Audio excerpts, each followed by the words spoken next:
اللهم صل على سيدنا محمد یا رب صل وسلم. بسم اللہ الرحمن الرحیم. آج میں آپ کے سامنے سورہ توبہ کا رکوع نمبر 13 اور 11ویں پارے کا رکوع نمبر 2 انشاءاللہ پیش کروں گا. حسب معمول اس رکوع کا لفظی ترجمہ مختصر گرامر کے ساتھ، پھر انشاءاللہ اس کی تفسیر ہوگی. اعوذ باللہ من الشیطان الرجیم، بسم اللہ الرحمن الرحیم. والسابقون الاولون من المہاجرین والانصار، اور سبقت کرنے والے، السابق آسان لفظ ہے، سبقت کرنے والے، الاولون جو پہلے ہیں، اول پہلے کو کہتے ہیں، اولون اس کی جمع آتی ہے. من المہاجرین والانصار جو مہاجرین میں سے ہیں اور انصار میں سے ہیں. والذین اور وہ لوگ اتبعوہم باحسان جنہوں نے اتباع کی ان پہلوں کی، احسان عمدگی کے ساتھ، اخلاص کے ساتھ. احسان کا ترجمہ ایکسیلنسی تو آتا ہے، اخلاص بھی آتا ہے کہ یعنی اخلاص کے ساتھ انہوں نے اپنے سے پہلوں کی اتباع کی. تو کیا ہے ان کے بارے میں؟ اللہ کہتے ہیں رضی اللہ عنہم، اللہ راضی ہو گیا ان سے، ورضوا عنہ اور وہ راضی ہو گئے اللہ سے. وَأَعَدَّ لَهُمْ جَنَّاتٍ تَجْرِي تَحْتَهَا الْأَنْهَارُ اور اللہ نے تیار کر کے رکھی ہے ان کے لیے جنت جس کے نیچے نہریں بہتی ہیں. خالدین فیہا ابدا جس میں یہ ہمیشہ ہمیشہ رہیں گے. ذَلِكَ الْفَوْزُ الْعَظِيمُ یہ بہت بڑی کامیابی ہے. وَمِمَّن اصل میں کیا تھا؟ من اور ان میں سے جو حولکم جو تمہارے حول میں ہیں، ارد گرد ہیں. حول ارد گرد کے ایریے کو کہتے ہیں، اسی سے ماحول نکلا ہے. اصل میں ماحول کا لفظ پتہ ہے کیا تھا؟ یہ تھا ما حولکم. ما کا معنی وہ چیز، حولکم جو تمہارے دائیں بائیں ہیں. تو اسی سے عربی اردو میں جب یہ لفظ آیا تو ماحول بن گیا، یعنی آپ کے دائیں بائیں کا جو ایریا ہے اور جو انوائرمنٹ ہے اس کو کہا جانے لگا. تو لیکن حول اصل میں ہوتا ہے آپ کے ارد گرد. وَمِمَّن اور ان لوگوں میں سے حولکم جو آپ کے ارد گرد رہتے ہیں، من الاعراب دیہاتیوں میں سے، یعنی آپ کے ارد گرد جو دیہاتی ہیں ان میں سے بھی منافقون منافق ہیں، یعنی کچھ دیہاتیوں میں لوگ بھی ایسے ہیں جو منافق ہیں. وَمِنْ أَهْلِ الْمَدِينَةِ اور مدینہ والوں میں سے بھی کچھ منافق ہیں. مردو علی النفاق، مرد یمردو کا معنی ہوتا ہے ڈھیٹ پنے کے ساتھ نا کسی چیز پہ قائم رہنا، یعنی ضد اور ہٹ دھرمی کے ساتھ ایک چیز پہ ڈٹے رہنا. تو ہم کیا ترجمہ کریں گے؟ مردو علی النفاق جو اپنے نفاق پر ڈٹے ہوئے ہیں، گھسے ہوئے ہیں اس نفاق میں، نکلنے کا نام نہیں لے رہے. لا تعلمهم یہ وہ منافقین ہیں جن کو تم نہیں جانتے. نحن نعلمهم اللہ کہتے ہیں ہم ان کو جانتے ہیں. سنعذبهم مرتين ہم ان کو عذاب دیں گے، مرتين 2 مرتبہ. ثم اس کے بعد پھر یردون یہ لوٹائے جائیں گے، الی عذاب عظیم بہت بڑے عذاب کی طرف. وآخرون اور کچھ دوسرے لوگ ایسے ہیں، اعترفوا بذنوبہم جو اپنے گناہوں کے معترف ہیں، ان سے خطا ہوئی وہ اس کے اعتراف کرتے ہیں کہ ہم سے غلطی ہوئی.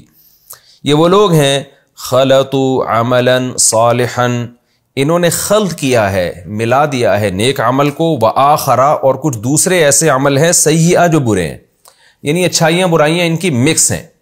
ایسے لوگ بھی ہیں. عسى اللہ امید ہے کہ اللہ تعالیٰ، کیا امید ہے؟ ان یتوب علیہم کہ اللہ ان کی توبہ قبول کرے گا. میں نے بار بار بتایا توبہ کی نسبت جب اللہ کی طرف ہو تو اس کا معنی توبہ کرنا نہیں بلکہ توبہ قبول کرنا. عسى اللہ ان یتوب علیہم اللہ سے امید ہے کہ اللہ ان پر متوجہ ہوگا، یعنی ان کی توبہ قبول کرے گا. ان اللہ غفور الرحیم بے شک اللہ تعالیٰ معاف کرنے والا اور رحم کرنے والا ہے. خذ من اموالہم صدقہ آپ لیجئے ان کے مالوں میں سے صدقہ، یعنی جب یہ صدقہ لے کر آئیں آپ کے پاس غریبوں پہ خرچ کرنے کے لیے تو آپ ان سے قبول کر لیں. اس سے ہوگا کیا؟ تطہرہم آپ ان کو پاک کر دیں گے اس کے ذریعے. وتزکیہم اور ان کا تزکیہ کر لیں گے. یہ تزکیہ اور تطہیر ایک ہی معنی ہے، یعنی ہر طرح سے آپ ان کو پاک صاف کر دیں گے، ان کی خطائیں بھی معاف ہو جائیں گی، اس کے آثار ختم ہو جائیں گے. وَتُزَكِّيهِمْ بِهَا صدقے کے ذریعے آپ ان کا تزکیہ کریں گے. وصلی علیہم، اور آپ ان کے لیے دعا بھی کیجئے۔ صلی، صلی یصلی کا اصل معنی ہوتا ہے عربی میں دعا کرنا، تو کیونکہ نماز جنازہ بھی دعا ہے اس لیے اس کو بھی صلاۃ کہا جاتا ہے، تو چونکہ یہاں بات زندہ کی ہو رہی ہے تو اس لیے ہم اس کا ترجمہ نماز جنازہ کے بجائے دعا سے کریں گے۔ وصلی علیہم، اور آپ ان کے لیے دعا کیجئے۔ ان صلاتک، بے شک آپ کی دعا، سکن لہم، ان کے لیے سکون کا ذریعہ ہے۔ واللہ سمیع علیم، اور اللہ سننے والا اور جاننے والا ہے۔ الم یعلموا، کیا یہ لوگ جانتے نہیں ہیں، ان اللہ هو یقبل التوبۃ عن عبادہ، کہ وہ توبہ قبول کرتا ہے اپنے بندوں سے، ویأخذ الصدقات، اور اللہ ہی صدقے وصول کرتا ہے، وان اللہ هو التواب الرحیم، اور بے شک اللہ تعالی خوب توبہ قبول کرنے والا اور رحم کرنے والا ہے۔ وَقُلِ اعْمَلُوا، اصل میں تھا قُلْ اعْمَلُوا، اور آپ ان سے کہہ دیجئے اعْمَلُوا، عمل کرو تم، فَسَيَرَى اللَّهُ عَمَلَكُمْ، عن قریب اللہ تمہارے عمل کو دیکھے گا، وَرَسُولُهُ، اور رسول بھی دیکھیں گے، وَالْمُؤْمِنُونَ، اور باقی مومنین بھی دیکھیں گے، وَسَتُرَدُّونَ، واو کا معنی اور سا کا معنی عن قریب، تُرَدُّونَ، تم لوٹائے جاؤ گے، رد کیے جاؤ گے، إِلَى عَالِمِ الْغَيْبِ وَالشَّهَادَةِ، اس ذات کی طرف جو غیب کا علم بھی جانتا ہے اور جو چیزیں ظاہر ہیں، شہادت کا مطلب جو ظاہر ہیں ان کا علم بھی جانتا ہے۔ فَيُنَبِّئُكُم، پس وہ اللہ تمہیں خبر دے گا، بِمَا كُنتُمْ تَعْمَلُونَ، ان اعمال کی جو تم کیا کرتے تھے۔ وَآخَرُونَ، اور کچھ لوگ ایسے ہیں، مُرْجَوْنَ، ارجا یرجی ارجاءً کا معنی مہلت دینا، امید دلانا، دونوں معنی میں آتا ہے۔ رجا کہتے ہیں امید کو، یہاں ارجا کا معنی مہلت دینا ہے، مہلت دینے کے معنی میں بھی آتا ہے۔ تو مرجون اصل میں تھا مرجویون، ان کو مہلت دی گئی ہے۔ وآخرون مرجون، یعنی ان کا مہلت کا مطلب یہاں ہوگا ملتوی کیا گیا، ان کا معاملہ ڈیلے کیا گیا ہے۔ وآخرون مرجون لأمر اللہ، اور کچھ ایسے لوگ بھی ہیں جو اللہ کے حکم کے وقت تک کے لیے ان کے معاملے کو ڈیلے کیا گیا ہے، یعنی ان کو ڈیلے کیا گیا ہے اللہ کے حکم تک کے لیے۔ کیا مطلب؟ ان کے معاملے کو ڈیلے کیا گیا ہے۔ وہ معاملہ کیا ہے؟ یعنی اس وقت تک کے لیے ان کا معاملہ لٹکا ہوا ہے، ان کو ڈیلے کیا گیا ہے کہ ابھی صبر کرو، اللہ کا حکم تمہارے بارے میں آئے گا تو ہم بتائیں گے تمہارے ساتھ کیا کرنا ہے۔ وہ کیا حکم ہے؟ اما یعذبہم، اما کا معنی ہوتا ہے یا تو اللہ ان کو عذاب دے گا، و اما یتوب علیہم، یا اللہ ان کی توبہ قبول کر لے گا۔ واللہ علیم حکیم، اور اللہ جاننے والا اور حکمت والا ہے۔ والذین، اور وہ لوگ، اتخذوا مسجدا، جنہوں نے ٹھہرا لی ایک مسجد، ضرارا، ضرر پہنچانے کے لیے، وہ لوگ جنہوں نے بنائی ایک مسجد ضرر پہنچانے کے لیے۔ ضرار کا معنی ضار یضار مضاررتن، زارر یزارر، ضارب یضارب کی طرح، جیسے قاتل یقاتلو کا مصدر قتال آتا ہے تو زارر یزارر ضرار، یعنی ضرر پہنچانا۔ وکفرن، اور کفر کے لیے، وتفریقا بین المؤمنین، اور مسلمانوں میں پھوٹ ڈالنے کے لیے، وارصادا لمن حارب اللہ ورسولہ من قبل، اور اس شخص کی گھات بنانے کے لیے، اس شخص کا ٹھکانہ بنانے کے لیے، لمن، اس شخص کا، حارب اللہ ورسولہ، جو اللہ اور اس کے رسول سے جنگ کرتا رہا ہے، من قبل، اس سے پہلے، یعنی وہ لوگ جنہوں نے ایک مسجد بنائی نقصان پہنچانے کے لیے، کفر کی وجہ سے، کفر کے لیے تاکہ کفر معاشرے میں پھیلائیں، یعنی کفر کی باتیں کریں وہاں پہ۔ وَتَفْرِيقًا بَيْنَ الْمُؤْمِنِينَ، مومنین میں پھوٹ ڈالیں۔ وَإِرْصَادًا، رصد کسے کہتے ہیں؟ گھات کو۔ رصد گاہ کسے کہتے ہیں؟ جو سائنسدان جس میں جو ہے نا گھات لگانے کے لیے بیٹھتے ہیں، ستاروں کو دیکھ رہے ہوتے ہیں، اس کو رصد گاہ، یہ لفظ عربی سے آیا ہے کیونکہ پہلے جو مسلمان سائنٹسٹ تھے وہ بیٹھے رہتے تھے گھات میں خوربینیں دوربینیں لگا کے، تو وہیں سے یہ لفظ جو ہے نا رصد گاہ، تو مرصد یا مرصاد گھات کو کہا جاتا ہے، انتظار، ترصد۔ تو یہاں مطلب کیا ہے کہ ٹھکانہ، یعنی وہ بیٹھے گا یہاں، تعاقب بھی کرے گا اور مشورے بھی لے گا۔ کون؟ وہ شخص جو اللہ اس کے رسول سے جنگ کرتا رہا ہے۔ تو ان لوگوں کا حکم کیا ہے وہ آگے آ رہا ہے، لیکن درمیان میں اللہ ایک بات ان کے بارے میں کہہ رہے ہیں، وَلَا يَحْلِفُنَّ، یہ لوگ حلف اٹھائیں گے ضرور بالضرور۔ کیا حلف اٹھائیں گے؟ ان اردنا کہ نہیں ارادہ کیا ہم نے الا الحسنى مگر اچھائی کا، یعنی ہم نے مسجد بنائی ہے اور ہمارا ارادہ اچھائی ہے۔ واللہ ان کے بارے میں اللہ کہتا ہے واللہ یشہد، اللہ گواہی دیتا ہے، انہم کہ بے شک یہ لوگ لکاذبون، البتہ تحقیق کاذبون جھوٹے ہیں اس دعوے میں۔ لا تقم فیہ ابدا، اے نبی آپ قیام نہ کریں اس مسجد میں ابداً کبھی بھی۔ قام یقوم قیامن کا معنی قیام کرنا، آپ اس میں کبھی بھی قیام نہ کریں، یعنی نماز نہ پڑھیں یہاں جا کے۔ لمسجد، لام تاکید کے لیے، مسجد کا معنی مسجد، اسسا، اسسا کا تاسیس کسے کہتے ہیں؟ بنیاد رکھنا، کسی چیز کو بنانا۔ اساس اردو میں لفظ استعمال ہوتا ہے نا، کہتے ہیں اس چیز کی اساس یہ ہے۔ لمسجد اسسا علی التقوی، وہ مسجد جس کی بنیاد تقوی پر رکھی گئی، من اول یوم، پہلے دن سے ہی، یعنی پہلے دن سے ہی اس کی بیس ہی تقوی تھی، تقوی کی بیس پہ اس کی بنیاد رکھی گئی۔ احق، وہ زیادہ حقدار ہے، احققو تھا اصل میں، کمپیئر ہے نا، کمپیریٹیو ڈگری، یعنی اس میں تفضیل، وہ زیادہ حقدار ہے ان تقوم فیہ، کہ آپ اس میں قیام کریں، اس میں نماز پڑھیں۔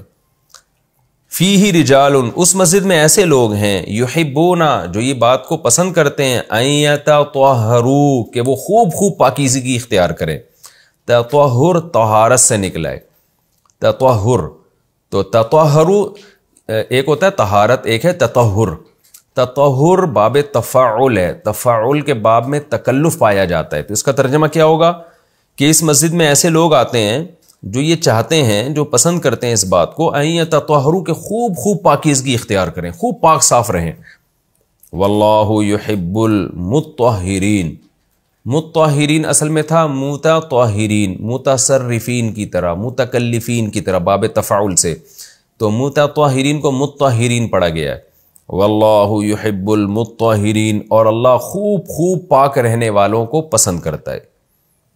افمن، تو کیا، من وہ شخص، اسس بنیانہ علی تقوی من اللہ، کہ جس نے بنیاد، اس ایک مسجد کی بنیاد رکھی ہو علی تقوی من اللہ، اللہ کی طرف سے تقوی پر۔ افمن، تو کیا وہ شخص، اسس بنیانہ، جس نے اس مسجد کی بنیاد رکھی ہو علی تقوی من اللہ، اللہ کی طرف سے تقوی، ورضوان، اور رضا، یعنی اللہ کی طرف سے تقوی اور اللہ کی رضا کی بیس پہ بنیاد رکھی ہو مسجد کی، خیر، کیا وہ شخص بہتر ہے، ام من اسس بنیانہ، یا وہ شخص بہتر ہے جس نے ایک مسجد کی بنیاد رکھی، بنیاد ہی کو کہتے ہیں، بنا عمارت کو کہا جاتا ہے۔ علی شفا جرف، شفا کنارے کو کہتے ہیں، جرف کہتے ہیں جو پانی کا کنارہ ہوتا ہے نا، جیسے کنویں کا کنارہ جو گرنے والا کنارہ ہوتا ہے، جو بالکل گرنے والا اس لیے کہہ رہا ہوں کہ وہ جو کنویں کا بالکل سائڈ کے جو کنارے ہوتے ہیں، یا نہر کے جو سائڈ کے کنارے ہوتے ہیں، تو اس کے بارے میں خطرہ ہوتا ہے، گیلے جب زیادہ ہوں گے یا پانی اوپر جائے گا تو یہ نیچے گر جائیں گے۔ ہارن یہ ہاریون تھا اصل میں، زاربن کی طرح، اس کا معنی بھی گرنے والا۔ اور فنہارا یہ تھا اصل میں فنہیارا، انہیار، اس کا معنی بھی گرنا۔ فنہارا بہی فی ناری جہنم۔ اب ترجمہ دیکھیں، دوبارہ ترجمہ کر دیتا ہوں۔ افمن اسس بنیانہ، تو کیا وہ شخص جس نے اس مسجد کی بنیاد رکھی ہو علی تقوی من اللہ ورضوان، اللہ کی طرف سے تقوی اور رضوان یعنی رضا کی بنیاد پہ۔ ایک وہ شخص ہے جس نے اللہ کے تقوی یعنی اللہ کا خوف، تقوی خوف کو کہتے ہیں نا، اللہ کے خوف اور اللہ کی رضا کی بیس پہ مسجد کی بنیاد رکھی ہو، یعنی مسجد کی بنیاد کے پیچھے جذبہ کیا ہے؟ اللہ کا تقوی، اللہ کا خوف اور اللہ کی خوشی، اللہ کی رضا۔ اس بیس پہ جس نے بنیاد رکھی ہو، خیرن وہ زیادہ بہتر شخص ہے، امن اسس بنیانہ یہ وہ زیادہ بہتر ہے جس نے مسجد کی بنیاد رکھی ہو علی شفا جرفن، ایک پانی کے کنارے کے، یعنی جرف بھی کنارے کو کہتے ہیں، شفا کا معنی بھی کنارہ، تو یعنی پانی کے کنارے پر، تو مراد کیا ہے؟ پانی کے کنارے کے اوپر، یعنی وہ شفا اسی کو ڈیفائن کر رہا ہے، اسی کی تاکید کر رہا ہے، شفا جرفن، جرف کے کنارے پر۔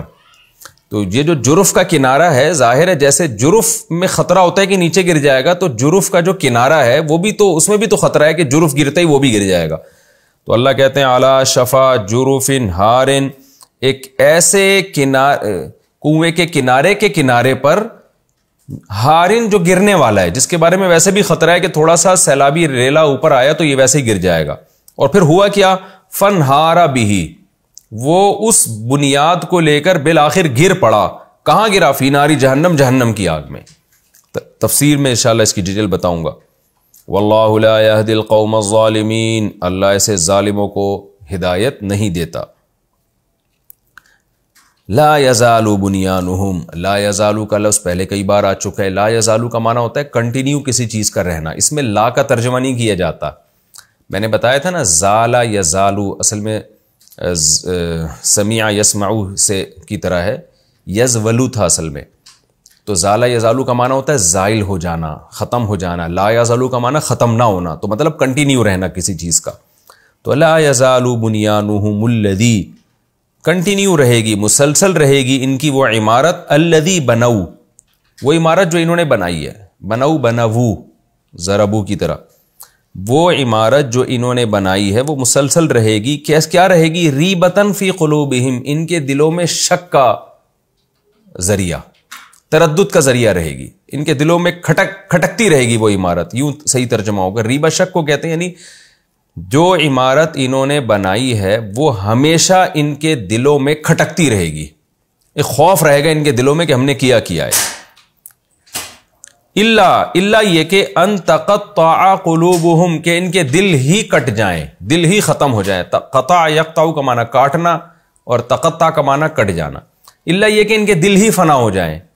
یعنی دل میں انسان کے خوف ہوتا ہے نا، تو ہم کہتے ہیں نا اس کا دل جب تک ختم نہیں ہوگا تو خوف بھی ختم نہیں ہوگا. کیا مطلب؟ ہمیشہ اس کے دل میں خوف رہے گا. تو یہ بھی ایک محاورہ ہے. اس کا مطلب یہ نہیں کہ جب دل ان کے ختم ہو جائیں گے اور یہ مر جائیں گے تو ان کے دل سے خوف ختم ہو جائے گا، یہ مطلب نہیں. یہ ایک محاورہ ہے کہ ہمیشہ ان کے دل میں وہ عمارت جو انہوں نے بنائی ہے وہ کھٹکتی رہے گی.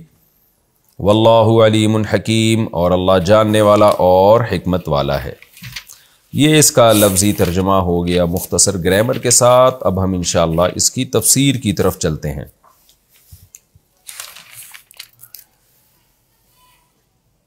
سورہ توبہ کا رکوع نمبر 13 اور 11ویں پارے کا رکوع نمبر 2. اس سے پہلے جو تبصرہ یعنی جو تفسیر چل رہی تھی زیادہ تر منافقین کے حوال چل رہے تھے. اب اللہ تعالیٰ منافقین کے جو بالکل اپوزٹ لوگ ہیں، جو اعلیٰ درجے کے مومن ہیں، ان کی تعریف بھی کر رہے ہیں. قرآن کی عادت ہے جہاں برے لوگوں کی برائی کرتا ہے وہاں اچھے لوگوں کو بھی قرآن ہائی لائٹ کرتا ہے. آپ نے دیکھا ہوگا آج بہت سے لوگ معاشرے کی برائی ایسے کرتے ہیں کہ جیسے معاشرے میں اچھے بندے ہیں ہی نہیں، اور بعض لوگ اچھائی ایسے کرتے ہیں کہ جیسے برائی ختم ہو گئی ہے. تو اچھائی برائی ہمیشہ ساتھ ساتھ چلتی رہے گی. تو قرآن اچھے لوگوں کا تذکرہ بھی کر رہا ہے. والسابقون الاولون، وہ لوگ جو سبقت لے گئے کس چیز میں؟ ایمان اور عمل میں. ایمان اور عمل میں جو صحابہ سبقت لے گئے، الاولون جو پہلے ہیں، یعنی پہلے مسلمان ہوئے، نبی صلی اللہ علیہ وسلم کا شروع میں انہوں نے ساتھ دیا، کیونکہ یہ آیتیں مکہ فتح ہونے کے بعد نازل ہو رہی ہیں. غزوہ تبوک تو مکہ فتح ہونے کے بعد ہوئی ہے. تو قرآن ان لوگوں کی تعریف کر رہا ہے کہ جو پہل کر گئے، من المہاجرین والانصار، چاہے وہ مہاجرین میں سے ہوں یا انصار میں سے ہوں. اور پھر دوسرے نمبر پہ قرآن بیان کر رہا ہے والذین اتبعوہم، اسی طرح وہ لوگ جنہوں نے ان پہلوں کی اتباع کی، بِإِحْسَانٍ، اخلاص کے ساتھ، اچھے جذبے کے ساتھ، ایکسیلنسی کے ساتھ پورا ان کو فالو کیا. تو سب کے لیے اللہ کا وعدہ ہے. وہ کیا وعدہ ہے؟ رضی اللہ عنہم، اللہ ان سے راضی ہو گیا. وَرَضُوا عَنْهُ، اور وہ اللہ سے راضی ہے. وہ اللہ سے کیا مطلب اللہ سے راضی ہیں؟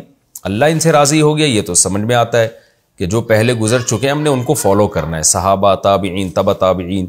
تو یہ قیامت تک کے لوگ اس میں آ گئے. جو بھی قیامت تک مسلمان آئیں گے، جو صحابہ، تابعین، تبع تابعین اور اپنے پہلے سے بزرگوں کو فالو کریں گے شریعت کے معاملے میں، تو اللہ سب کو خوشخبری دے رہا ہے کہ یہ اللہ سے راضی ہیں، اللہ ان سے راضی ہے.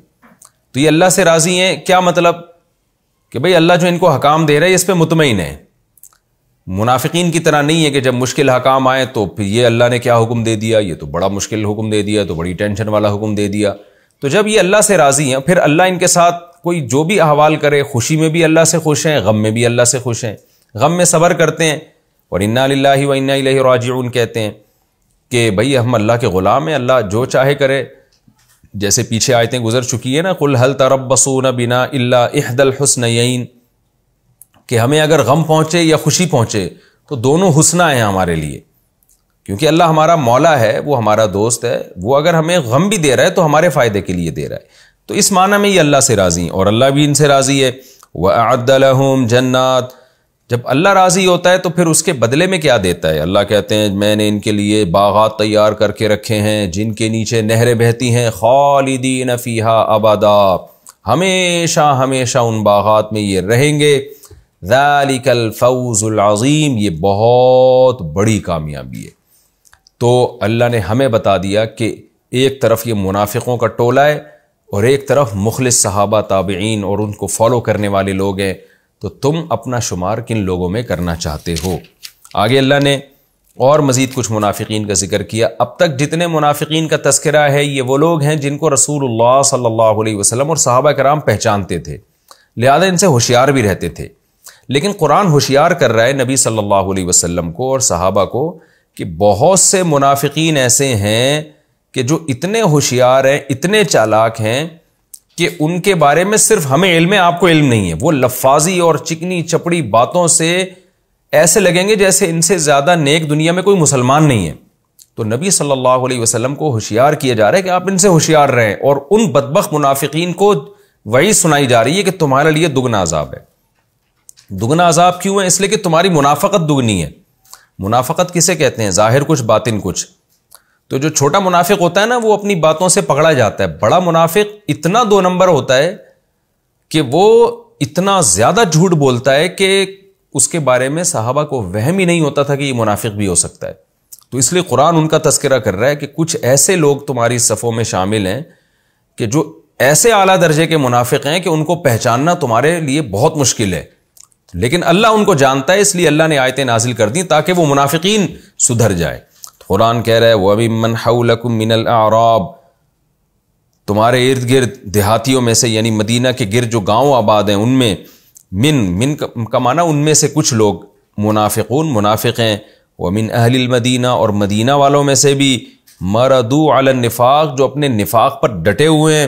لَا تَعْلَمُهُمْ، ان کی خاصیت کیا ہے کہ تم ان کو نہیں جانتے.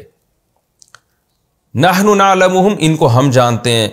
لیکن چونکہ یہ منافقت میں بہت بڑے ہوئے ہیں، بہت بڑے لفاظ ہیں، بہت بڑے کذاب ہیں کہ یہ تمہیں شک بھی نہیں ہوا ان کے بارے میں، تو اس لیے ان کو عذاب بھی عام منافقین کی نسبت دگنا ہوگا. قرآن میں آتا ہے نا کہ ان المنافقین فی الدرک الاسفل من النار، کافر کا جو جہنم میں مقام ہے منافق کا اس سے بھی نیچے مقام ہے. تو اس لیے قرآن یہاں بھی کہہ رہے کہ یہ منافقوں کا ان منافقوں سے بھی نیچے مقام ہے. وہ کیا ہے؟ سنعذبهم مرتين، ہم ان کو 2 دفعہ عذاب دیں گے. یہ 2 دفعہ عذاب کا مطلب 2 دفعہ بھی ہو سکتا ہے، اور عربی میں مرتين کا لفظ دگنے کے معنی میں بھی استعمال ہوتا ہے. دگنے کا مطلب کیا ہے کہ دگنا عذاب دیں گے. یہ دنیا کا عذاب مراد ہے یا قبر کا عذاب مراد ہے. آگے قرآن کہتا ہے ثم يردون الى عذاب عظیم، پھر ان کو بہت بڑے عذاب کی طرف لوٹایا جائے گا، یعنی قیامت کا عذاب جو جہنم کی آگ ہوگی. تو قرآن اس سے پہلے دگنا عذاب دے گا. اس دگنے عذاب سے کیا مراد ہے؟ مفسرین کی اس میں مختلف آراء ہیں. بعض حضرات نے کہا کہ نفاق خود ایک عذاب ہے، کیونکہ منافق کو ہر وقت کھٹکا لگا رہتا تھا کہ بھئی میری پول پٹیاں نہ کھل جائیں، تو ان کو ڈبل کھٹکا لگا رہتا تھا. تو یہ ڈبل کھٹکا جو ہے نا یہ بھی ایک ڈبل عذاب ہے. یہ ایک عام منافق ایک بے چینی میں ہوتا ہے، ہمیشہ سکون میں 1 نمبر آدمی ہوتا ہے، جو ظاہر میں جو کچھ ظاہر ہے وہی باطن ہے، وہ دوغلی پالیسیاں نہیں ہوتی اس کی. تو منافق کی دوغلی پالیسی کی وجہ سے وہ ہر وقت عذاب میں رہتا ہے، یہ بے سکونی ہے. تو قرآن کہہ رہا ہے کہ ان کو وہ والی بے سکونی والا عذاب دگنا ہوگا. اور بعض نے کہا اس سے مراد ہے دنیا میں ذلت اور قبر کا عذاب، تو یہ بھی دگنا عذاب ہے کہ دنیا میں بھی ذلت ہوگی اور قبر میں بھی، اور پھر آخرت میں ان کو عذاب عظیم کی طرف لوٹایا جائے گا. خلاصہ اس کا یہی نکلا کہ وہ منافق جو اعلیٰ درجے کے منافق ہیں، جن کا صحابہ کو وہم بھی نہیں ہو رہا تھا کہ یہ بھی منافق ہو سکتے ہیں، ان کو اللہ تعالیٰ دگنا عذاب دیں گے. وَآخَرُونَ اعْتَرَفُوا بِذُنُوبِهِمْ خَلَطُوا عَمَلًا صَالِحًا، کچھ لوگ ایسے ہیں قرآن کہہ رہا ہے کہ جن سے اچھائیاں بھی ہوئی ہیں اور کچھ گناہ بھی ہوئے ہیں ان سے.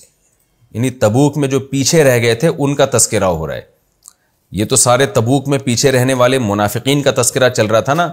3 قسم کے لوگوں کا اللہ نے 4 قسم کے لوگوں کا اللہ نے ذکر کیا. ایک منافق جو نارمل منافق ہوتے ہیں, دوسرے وہ منافق جو نفاق میں بہت پکے ہیں ان کا تذکرہ بھی ہو گیا, تیسرے وہ جو ایمان میں بہت پکے ہیں جن کو والسابقون الاولون من المہاجرین والانصار اس رکوع کے شروع میں جن کا تذکرہ ہوا. چوتھے وہ لوگ جو ایمان میں کچے ہیں, یعنی 4 طبقے ہو گئے. ایمان میں انتہا کو پہنچے ہوئے, نمبر 2 ایمان میں انتہا کو نہیں پہنچے ہوئے بلکہ نیکی اور برائیاں ان کے اعمال میں دونوں چیزیں شامل ہیں مسلمان لیکن ان سے کچھ غلطیاں بھی ہوئی ہیں, اچھائیاں بھی ہوئی ہیں. اور تیسرے منافق جو نارمل منافق, اور چوتھے وہ منافق جو اعلیٰ درجے کے منافق ہیں. تو یہ 4 طبقات کا اس صورت میں اللہ نے تذکرہ کیا. تو اب اس طبقے کا تذکرہ چل رہا ہے کہ جو ہیں تو مومن لیکن ان سے کچھ خطائیں بھی ہوئی ہیں. یہ کون لوگ ہیں؟ جو غزوہ تبوک میں پیچھے رہ گئے تھے. ان میں 2 قسم کے صحابہ تھے.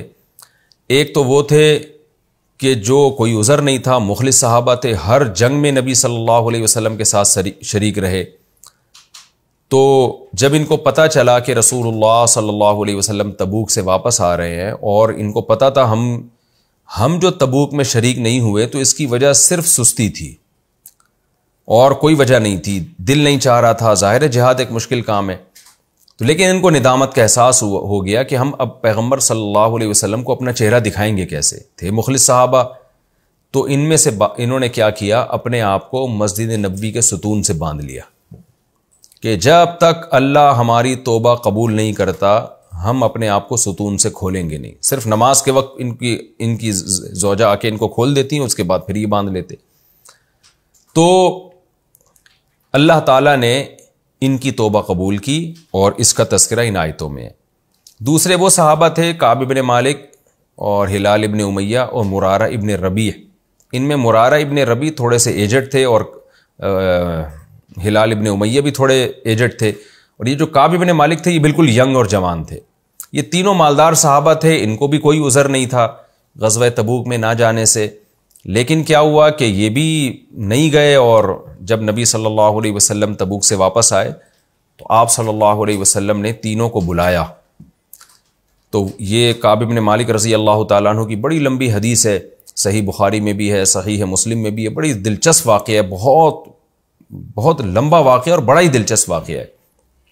تو آپ کو موقع ملے تو یہ پورا ڈیٹیل سے واقعہ پڑھیں. تو کعب ابن مالک رضی اللہ تعالیٰ عنہ کہتے ہیں کہ ہمارے دل میں بھی وسوسے آنے لگے کہ دیکھو یہ جو منافق لوگ ہیں جھوٹ بولتے ہیں کہ یہ عذر تھا اور نبی ان کے عذر کو قبول کر کے چھوڑ دیتے ہیں.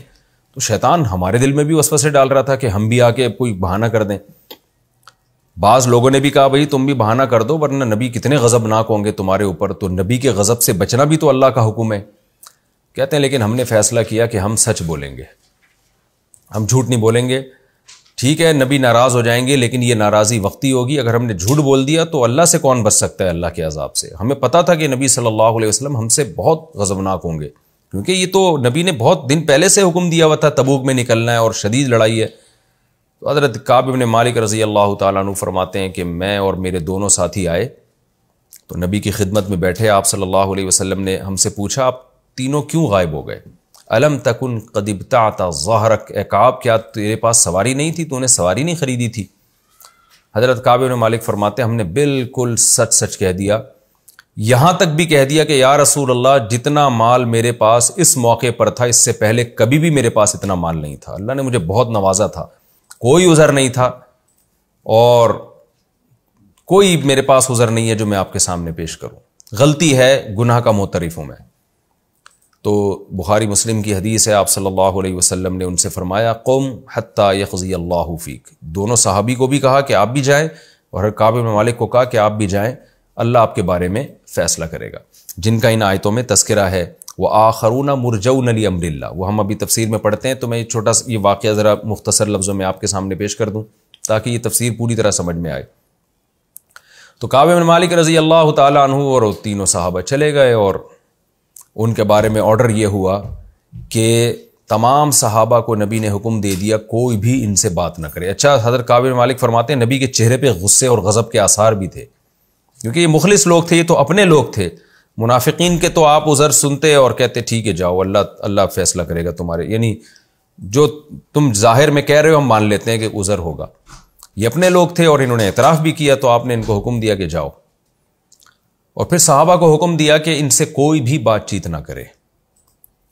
تو حضرت کعب بن مالک فرماتے ہیں کہ یہ دونوں بوڑھے تو گھر میں بیٹھ گئے, تھوڑے ایجڈ تھے, میں تو بازار میں چلتا تھا, نہ کوئی مجھ سے سلام کرتا, نہ کوئی سلام دعا میں سلام کرتا جواب نہیں ملتا مجھے.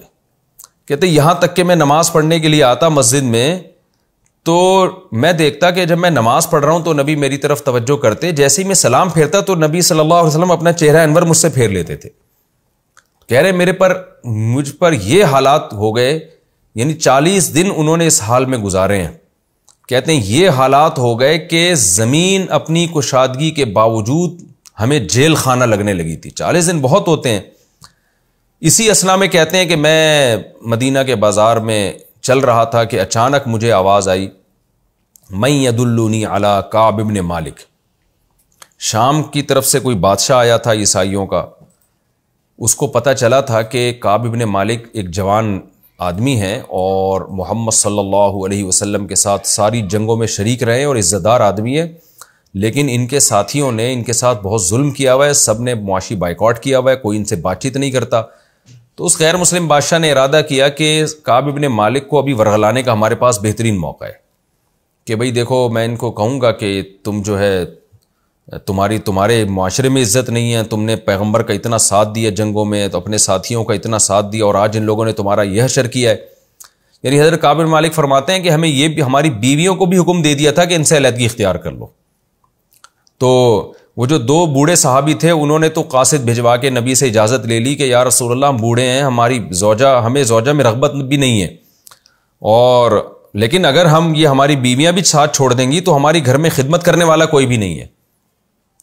تو وہ کہتے ہیں کہ ان دونوں کو اجازت نبی نے دے دی کہ ٹھیک ہے ان کی زوجات ان کی خدمت کر سکتی ہیں, لیکن ان سے جو ازدواجی تعلق ہوتا ہے وہ رکھنے کی اجازت نہیں. تو ان دونوں صحابہ نے عرض کیا کہ ہمیں جب سے نبی ہم سے ناراض ہوئے ہیں, ان کی زوجات نے کہا کہ یا رسول اللہ ہمارے شوہر جو ہے ان کے تو حلق سے نوالا نہیں اتر رہا, تو ان کے زوجہ کی طرف رغبت کا تو سوال ہی پیدا نہیں ہوتا, یہ تو رو رہے ہیں, مسلسل رو رہے ہیں اس دن سے جس دن سے نبی صلی اللہ علیہ وسلم نے اپنے رخسار کو ان سے پھیرا ہے, اس وقت سے یہ مسلسل رونے میں لگے ہوئے ہیں. تو حضرت کعب بن مالک کہتے ہیں مجھے جب پتہ چلا تو میں نے سوچا میں بھی نبی سے اجازت لوں کہ میری زوجہ بھی میرے ساتھ رہ لے, کیونکہ زوجہ بھی چھوڑ کے چلی گئی. کہتے ہیں لیکن مجھے شرم آئی کہ وہ تو ذرا ایجڈ ہیں, عمر ان کی زیادہ ہے, انہوں نے تو خدمت کے لیے بیوی کو بلوا لیا, لیکن میں نبی کو کیا عذر پیش کروں گا, آپ صلی اللہ علیہ وسلم کیا یعنی میرے بارے میں اور برا امیج جائے گا کہ جوان ہو کے جو ہے تم میرے حکم پہ عمل نہیں کر رہے اور بیوی کو خدمت کے لیے بلا رہے ہو. تو کہتے ہیں میں یعنی بیوی بھی مجھ سے گئی. تو کہتے ہیں اسی غم کے پہاڑ جب مجھ سے ٹوٹ رہے تھے, اور وہ کیفیت جو قرآن نے آگے بیان بھی کی ہے, تو کہہ رہے ہیں وہ غموں کے پہاڑ جب مجھ پہ ٹوٹ رہے تھے تو اسی اثنا میں نے دیکھا کہ ایک بادشاہ کی طرف سے, روم کا بادشاہ تھا, شام کا مجھے صحیح طرح یاد نہیں رہا, یہ میرے ذہن سے نکل گیا. خیر بادشاہ کی جو غیر مسلم بادشاہ تھا اس کا ایک قاصد مدینہ میں صدائیں لگا رہا تھا, من یدلنی علی کعب بن مالک, کون ہے جو مجھے بتائے کعب بن مالک کے بارے میں. تو کہتے ہیں وہ لوگ انگلیوں سے اشارہ کر رہے تھے میری طرف کہ یہ کہہ رہے منہ سے کوئی نہیں میرے سے بات کر رہا تھا کہ کعب تمہیں بلا رہے ہیں, دیکھو کوئی قاصد آئے, صرف اشارے کر رہے تھے, اس قاصد کو بتا رہے تھے کہ یہ ہے کعب بن مالک. تو کعب بن مالک رضی اللہ تعالیٰ عنہ کہتے ہیں کہ میرے پاس اس بادشاہ کا خط آیا, اس خط میں لکھا ہوا تھا کہ تم ایک عزت دار آدمی ہو اور ہمیں اطلاع ملی ہے کہ تمہارے ساتھی تمہارے ساتھ بہت برا سلوک کر رہے ہیں, تو اگر تمہیں عزت چاہیے, پیسہ چاہیے, یعنی جو بھی تمہیں منصب چاہیے تو ہمارے پاس آ جاؤ, ہم تمہیں تمہاری حیثیت کے حساب سے عزت دیں گے.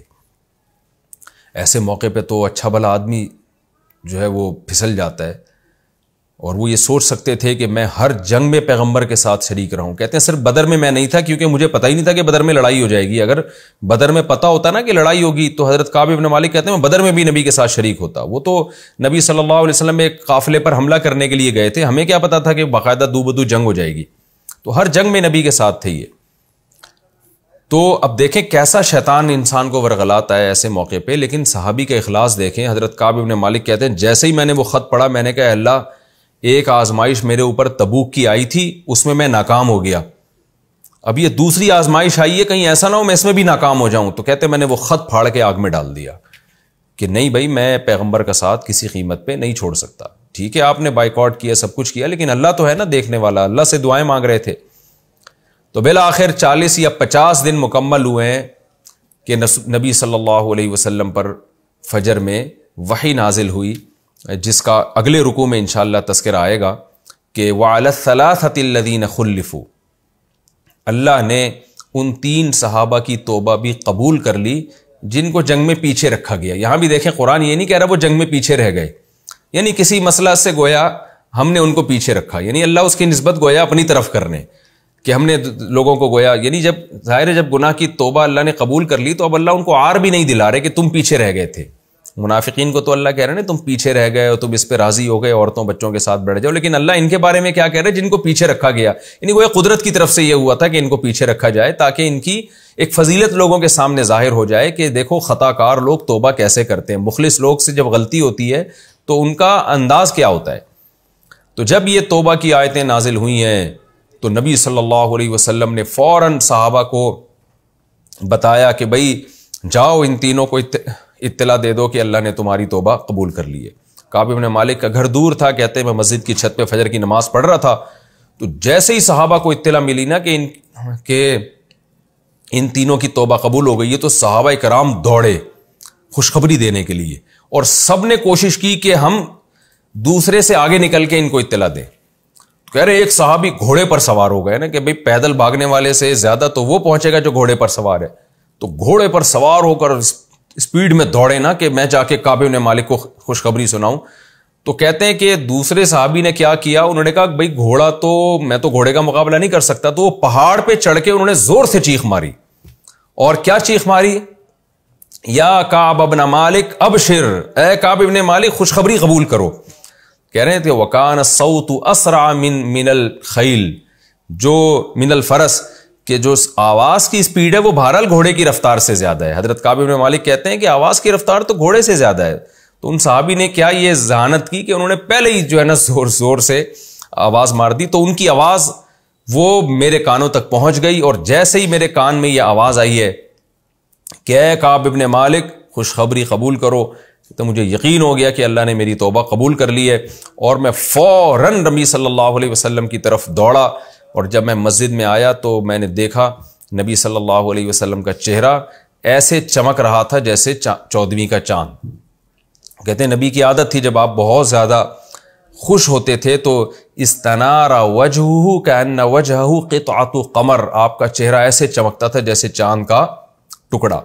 تو کہتے ہیں میں نبی کی خدمت میں آ کے بیٹھا, اور نبی صلی اللہ علیہ وسلم نے فرمایا یا کعب ابشر بخیر یوم مر علیک منذ ولدتک امک, اے کعب جس دن سے تیری ماں نے تجھے جنا ہے اس دن سے آج کے دن تک تیری زندگی میں ایسا خوشی کا دن نہیں آیا جیسا آج ہے, لہذا اس دن کی خوشخبری اور مبارکباد تو قبول کر. یعنی میں تجھے مبارکباد دیتا ہوں ایک ایسے دن کی کہ جب سے تیری ماں نے تجھے جنا ہے ایسا خوشی کا دن آج تک تیری زندگی میں نہیں آیا. حضرت کعب بن مالک کہتے ہیں مجھے دل میں یہ وسوسہ تھا کہ یہ پیغمبر صلی اللہ علیہ وسلم اپنی طرف سے یہ اعلان کر رہے ہیں, یہ اللہ نے کوئی وحی نازل کی ہے. مجھے تو یہ فکر تھی نا کہ اللہ کو راضی کرنا ہے, اللہ نے بھی توبہ قبول کی ہے. تو کہتے ہیں میں نے فوراً عرض کیا یا رسول اللہ حل من عندک ام من عند اللہ, یہ جو آپ مجھے مبارکباد پیش کر رہے ہیں یہ آپ کی طرف سے ہے یا اللہ کی طرف سے ہے. تو فوراً پیغمبر صلی اللہ علیہ وسلم نے فرمایا لا بل من عند اللہ, اے کعب یہ میری طرف سے نہیں یہ اللہ کی طرف سے ہے, یہ اللہ نے تیری توبہ جو ہے اس کو قبول کیا ہے. تو حضرت کعب بن مالک کہتے ہیں میں نے عرض کیا کہ یا رسول اللہ اس جو میرا مال ہے, جو میرے باغ ہے اور میرے وسائل ہیں, ان وسائل اور مال نے مجھے اللہ کے راستے میں جہاد کرنے سے روکا, تو میری توبہ کی قبولیت میں سب سے پہلی بات یہ ہے کہ سارا مال میں اللہ کی راہ میں صدقہ کرتا ہوں. تو فرماتے ہیں رسول اللہ صلی اللہ علیہ وسلم نے مجھے منع کیا, فرمایا نہیں سارا صدقہ مت کرو, اپنے لیے, اپنے بیوی بچوں کے لیے, اپنے گھر والوں کے لیے رکھو. تو حضرت کعب بن مالک کہتے ہیں اس کے بعد میں نے عزم کیا اللہ سے کہ اے اللہ تو نے سچ کی برکت سے میری توبہ قبول کی اور مجھے یہ مقام دیا, میں تجھ سے وعدہ کرتا ہوں کہ میں زندگی بھر ہمیشہ سچ بولوں گا، کبھی جھوٹ نہیں بولوں گا۔